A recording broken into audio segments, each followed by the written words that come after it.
Good afternoon. My name is Chris Gunnan, and I'm the head of school at St. Stephen's Episcopal School. I have the honor and privilege of welcoming you to the 2022 Scholastic Arts celebration. I'm so proud of the work that our students have done and so grateful for the work of the teachers and educators and families and friends who've supported our artists. We miss seeing you in person, but continue to be inspired by the great work that you do even while we're remote. Stay safe and keep up the great work. Hi everyone, I'm Elizabeth Hansing Moon, Chair of the Fine Arts Department at St. Stephen's Episcopal School. It's my pleasure to add my warm welcome and to thank those who make this event possible. Thank you, Mr. Gunnan, and thank you to all the school administrators for the support you give to your faculty and students in their joyful pursuit of the arts. Thanks to the Scholastic Art and Writing Organization. Since 1923, they have supported the ideas and work of student artists and the educators who teach them. They work tirelessly throughout the year to offer this opportunity to as many students as they and we can reach. Thank you to all the art educators who have challenged, encouraged, lifted up, critiqued, redirected, suggested, demanded, and persisted as your students learned about art and about themselves. Thanks to our panel of adjudicators for giving their time and expertise to carefully consider more than 1,400 pieces of work and then to contribute to the video you're about to see. Thanks to parents, family, and friends who support these young artists in countless ways. In whatever way is given, your support is so important. Thanks to every student who submitted your work. Your visions and ideas are powerfully communicated through your art. Finally, thanks to Elizabeth Cepeda, who with Kathy Crane, Mary Cassis, and an amazing team of colleagues and volunteers make this a wonderful day to celebrate those who teach, learn, and create art. Again, thank you all for being part of this celebration. And now, please welcome Elizabeth Cepeda, Director of the Austin, Texas Scholastic Art Region.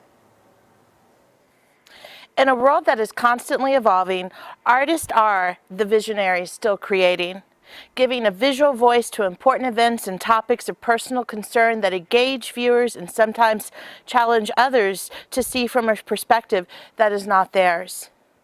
And that was evident with the work this year. The creativity shared by so many students ranging in grades 7 through 12 who submitted nearly 1,500 art entries and along with 27 portfolios, seniors working so hard, placing 6 of their best works into portfolios to be adjudicated. Wow, that is impressive. Many thanks to those that push the emerging artist to try new things, to rework ideas, and explore the possibilities. Yes, that's you, the parent, the friend, the art teachers and facilitators. Thanks to you all for making space that allows young artists the opportunity to freely express themselves. Many thanks to our jurors who shared their time and expertise in their fields, who joined us for an 8-hour day of adjudicating. While every year we seek artists from diverse backgrounds to juror this event, this year was probably one of the best group. They shared their thoughts and opinions about the work that you made. So many amazing entries that are submitted each year, and yet we only are able to select a small percentage to be recognized for gold, silver, and honorable mentions overall. That was the jurors' hardest job. They often stated that they wish they could talk to you in person. So we invited them to leave a message for you. May you find a message that resonates with you, and always keep on creating. Enjoy the virtual exhibit. Thank you.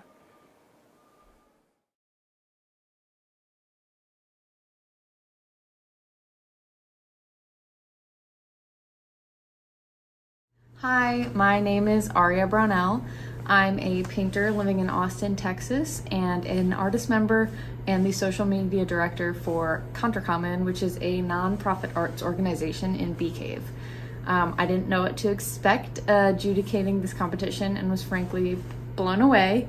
The talent you all possess is incredible. The hardest part of the day was always the first elimination, since the work was all so good. I was stunned by how thoughtful all of your work was. It made me hopeful and happy to see the effort you all put into this artwork. I can tell you from experience, it doesn't really get easier, but it really, really does get better. I apply to about 100 different opportunities a year, from exhibitions to residencies to competitions and events. I'm only accepted into about 5% of what I apply to, and I mean it. It's just how it works. You never know who the juror will be, what exact criteria they're seeking, or what kind of artwork you'll be compared to. We ran past schedule while jurying your work because we couldn't bear to let some of the artwork go to make room for other work. It was like picking your favorite child or choosing only one $100 bill to keep out of a stack. But because of this, it makes every win feel so special. What I'm trying to say is that as you get older, the competition gets even harder, which makes every acceptance and feat that much more exciting. I can handle the 95 rejection emails every year because I know there's bound to be at least 5 acceptance emails. I would never get those 5 emails if I didn't shoot for every opportunity I thought I deserved. Just, I would say find your voice and make it louder. If you find something that makes you happy, work on it constantly. You'll never be disappointed if you're giving it your all. I had a great time seeing all of your work. It was inspiring and thought-provoking. Congratulations to every one of you. I feel absolutely motivated by your efforts, and I feel like I get to bring that energy back into my own artistic practice. So thank you. I wish you all a lovely end of school year and a very bright future. Thank you for brightening mine by sharing all of your incredible artwork with me.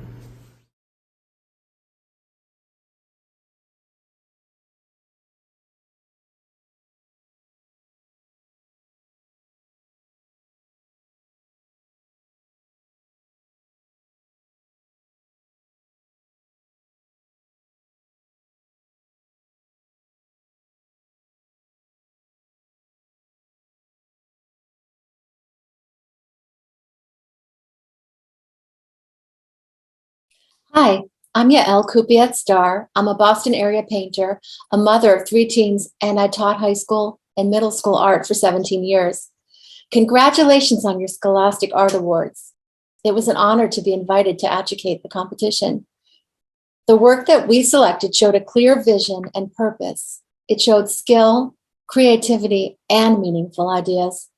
I encourage you to continue to work hard to hone your skills, to explore the subjects that reflect your values, and to pursue your goals. You're certainly on your way, and I wish you much future success in art and in life.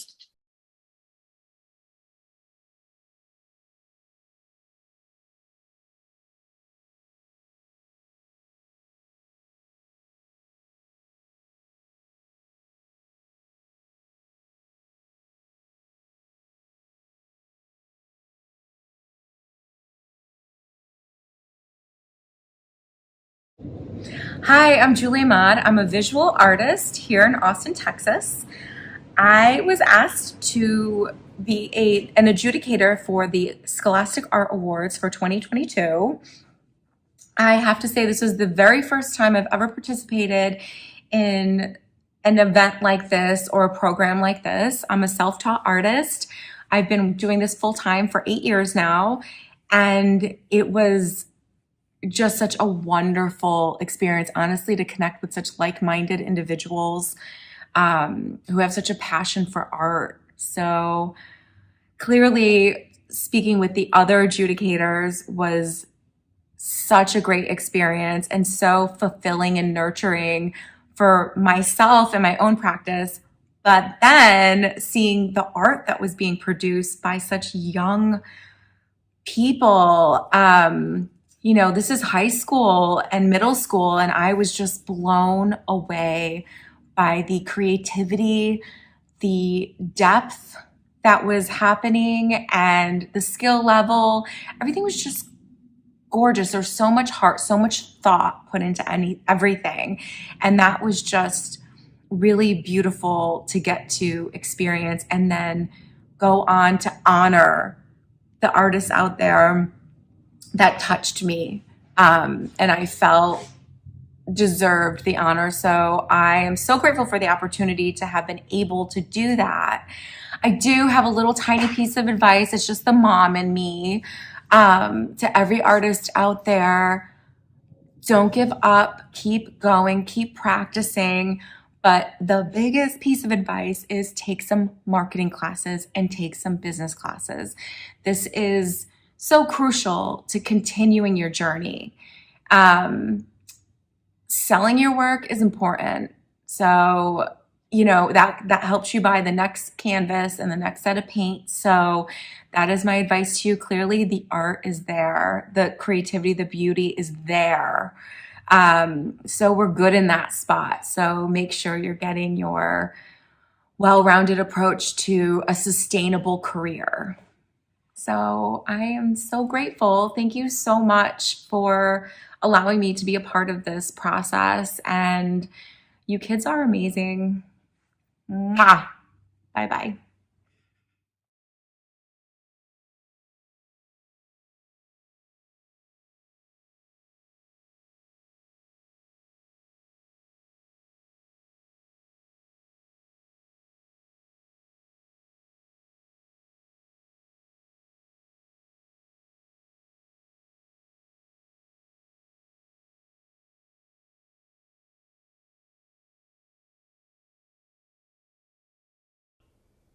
Hi, I'm Gil Garcia. I was one of the judges for the filmmaking, photography, and digital media categories.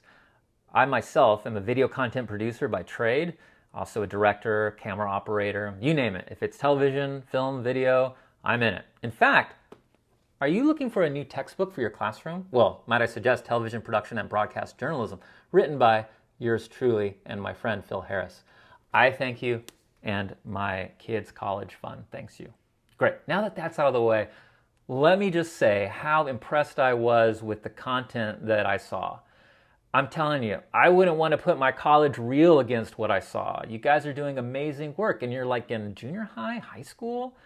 I mean, whatever next step you're taking, you're going to be a force to be reckoned with, whether that's college, whether that's going straight to the trade, because you've already got a huge head start. So keep working, keep practicing. I will say, a lot of the content I saw had beautiful imagery, beautiful cinematography, great color, just beautiful pictures. But it didn't always have such a great story, And to me, the best stories, the camera work wasn't that great. Maybe there was some production equipment in the background of some shots, but you know what? I love those stories even better. So I want you to think about that going forward. What are you creating? What are you trying to say? What is going to educate, inspire, or entertain? Because it doesn't matter if you're shooting on this camera or if you're shooting on this camera.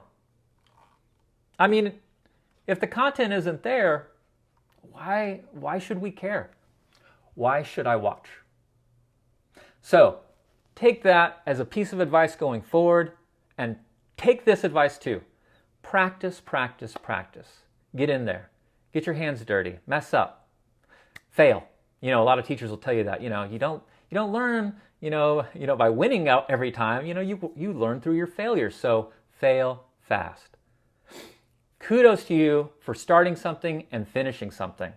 A lot of people, they can't even do that. So even if you didn't get a trophy today, the real trophy is that you got that experience, you got that practice. And that practice is what it's going to take to ultimately get you to the next level. Whether you're winning awards or not, if it makes you happy and you're out there pursuing your art, that's really all that matters. And the cream always rises. If you're the best, you'll get up there someday, okay? But you're not going to get there without practice. So good luck and good practice.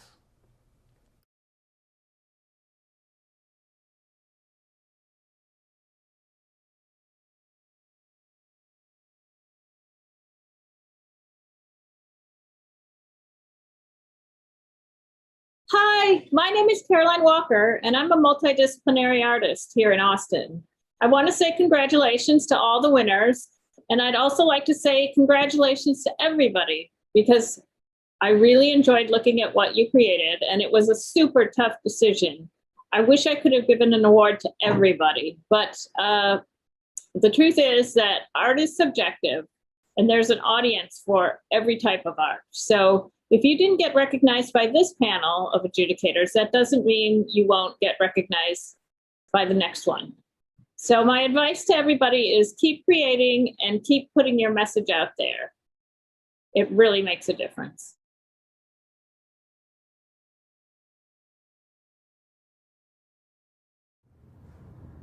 Hi, I'm Betsy Murphy, and I'm an Austin printmaker and painter. I'm coming to you from my studio in Leander, Texas today.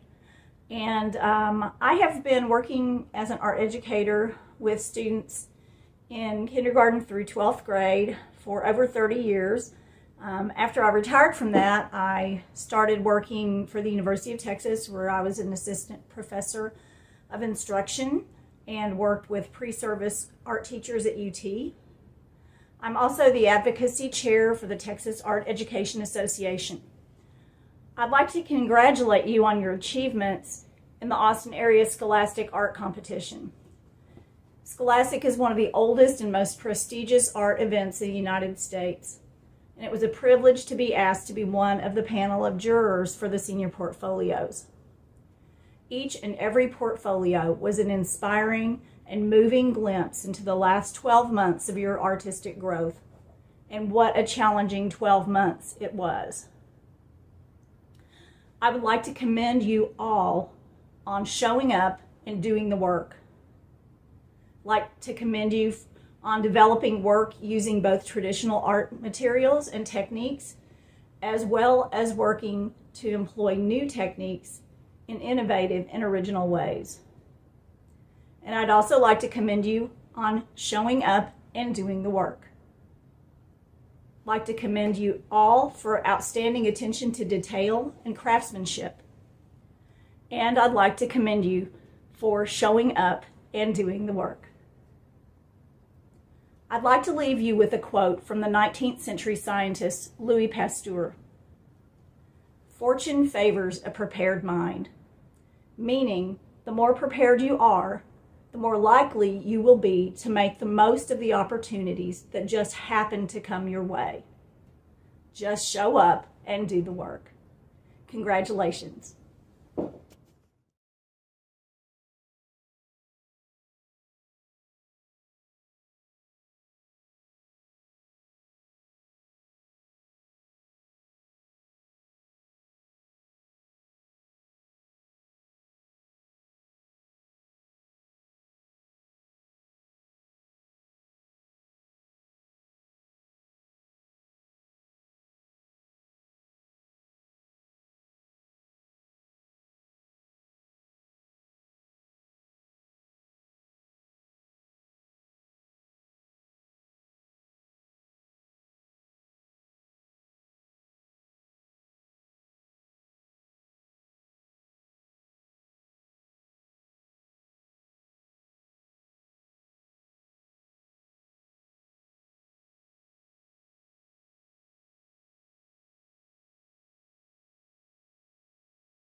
I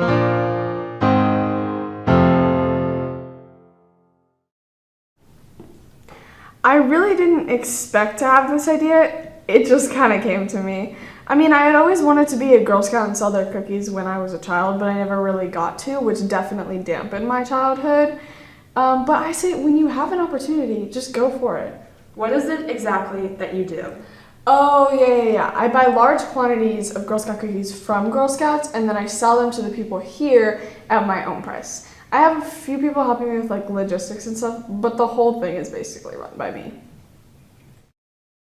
As you can see, we have my website here. It has the different kinds of cookies we have, as well as the amount we have at a time.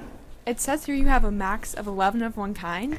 Oh yeah, well, we're just getting started, so we don't have as many cookies as we might normally have if we were more advanced. But the website is really well run, thanks to my man Gary over there. Gary's my right-hand man. Anyways, we have our website just so that new or returning buyers can give us a time and we can meet and they can pay us for the cookies. We're not sophisticated enough for delivery and stuff, so we mostly just meet the person where they want to meet and we do the trade-off of money and cookies. Cash only, of course. We're a local business. Does the school support you? Oh yeah, well, the school doesn't really support small businesses like ours. We've had a big cookie problem here at school, okay? It seems that a student is somehow operating some type of suspicious cookie operation. There's boxes everywhere. Look, they're everywhere. I don't know what to do. So how has this business affected students here? Yeah, I mean, most of the kids like the cookies, so we'll do really anything to get them. It's not really bad for us. They just asked us to keep it on the down low. Yeah, that was kind of weird, but whatever it takes, you know. I just wish I thought of it first, you know. Her stuff sells out so quickly and people will pay anything for it. This thing will be our little secret. Just for fun. Do I think they're onto me? Psst, no. I'm really discreet, and the students will do anything for the cookies.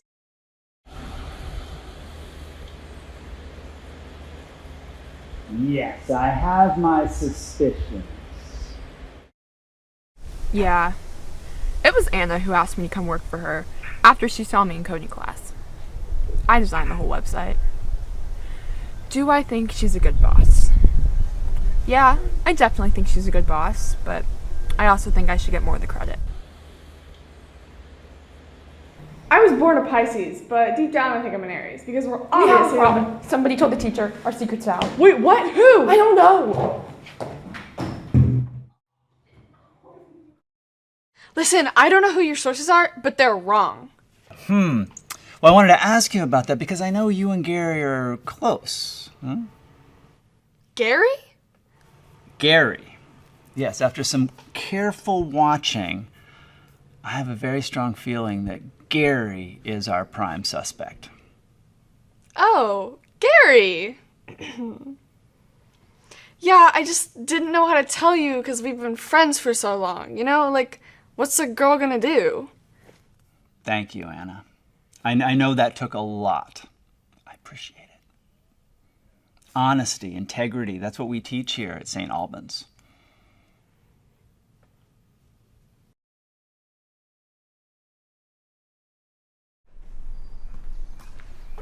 What did he say? Are we in trouble? Oh, no, but he does want to talk to you, though. Me? Yeah, but I'm sure it's just a formality or something.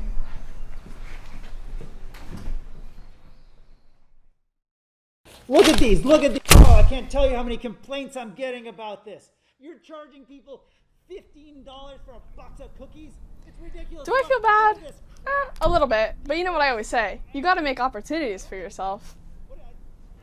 Oh, look, another order. all roads lead back to Gary Schlesinger, and I'm really pissed.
So we know a lot about solids.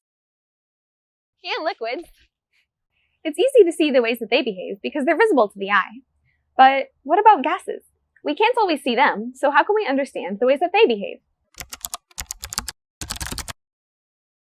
These postulates are simply statements about the way the gases interact with each other and the environment that they are in. To break down the 5 postulates, let's compare these cars to gases. Say each car represents an individual molecule of a gas driving down the road. Like our cars compared to this street, gas particles are so small compared to the volume of their containers that they're negligible, or not very significant by themselves, which is the first postulate of the kinetic molecular theory. So what exactly happens if our gas cars get a little reckless and crash? According to postulate 2, when gas particles collide with each other and the walls that they are confined in, the collisions are elastic, like a rubber band. This is because gases are in constant motion. They don't stop and therefore have only kinetic energy, so they keep on moving like there wasn't a wreck at all. However, the direction that a gas particle will go after impact is random. Despite being immune to crashes, gases do have a few restrictions to their driving habits. Postulate 3 says that they must stay in their lane, or in a straight line, no swerving allowed. Luckily, there isn't any distracted driving to worry about with gases. They are 100% focused on the road and never feel attracted to or pushed away by the other gases driving around them, thanks to postulate 4. For our 5th postulate, imagine the temperature on that black asphalt starts climbing. Our cars want to get out of the heat, so they each drive a little faster. Just like our cars, when gases are heated, they move around faster and more frequently, which means that the kinetic energy of gas particles is dependent on temperature. By increasing their movement in response to temperature rise, gases hit the walls of their containers more frequently, which in turn will increase pressure on the container and causes volume to increase. The same process takes place when you put more moles or amounts of a gas into a container, like when airing up tires. More gas particles filling a space means increased pressure and volume. Vice versa, decreased temperature, or number of moles, means decreased volume and pressure. These relationships are represented in the equation PV equals nRT, where T equals temperature, V volume, P pressure, and the number of moles, and R the universal gas constant. R can be written as work, or the energy the gases are exerting on their containers, in joules, over moles and temperature, in Kelvin. But what does all this invisible gas action have to do with us? Currently, there are more than 1.2 billion vehicles in the world that emit exhaust. Where is all that going? We know from the 5 postulates that gases are in constant, straight-line random motion, which means that when fuel is released into the atmosphere, it doesn't just disappear or hang out on the road. It will continue to travel until it reaches the ozone layer, where the pollution will collect and stop thermal radiation from escaping into space, heating up the planet and contributing to global warming. This knowledge has helped spur the development of cleaner methods of transportation, like electric cars. By understanding the 5 postulates, we are able to work towards a better future for the Earth.